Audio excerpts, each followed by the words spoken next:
Vaccine passports for nightclubs were not supported by a majority of ministers, sources say.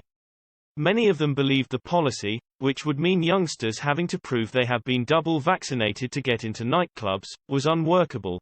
But Michael Gove, who was chairing a key cabinet meeting on the issue, decided that he would go with the minority view, it was claimed. Shortly after the meeting, Boris Johnson announced at a press conference that he intended to make full vaccination the condition of entry to nightclubs and other venues where large crowds gather by the end of September.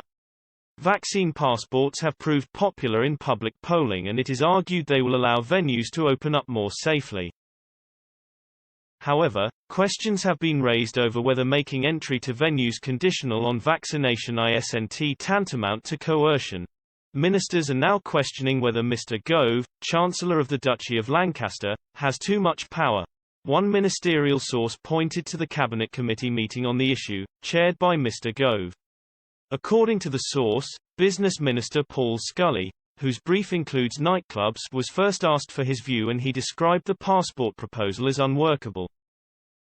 This was said to have been supported by Health Secretary Sajid Javid and Work and Pensions Secretary Therese Coffey. Business Secretary Kwasi Kwartung was also at the meeting but is understood to have left early. However, Transport Secretary Grant Shapps is said to have suggested that the passports would push young people into having the jab and, according to the source, Mr. Gove concluded, "I will go with the mine." A senior minister commented, "It was almost like it didn't matter what we all said and that Gove had made up his mind already. He has far too much power."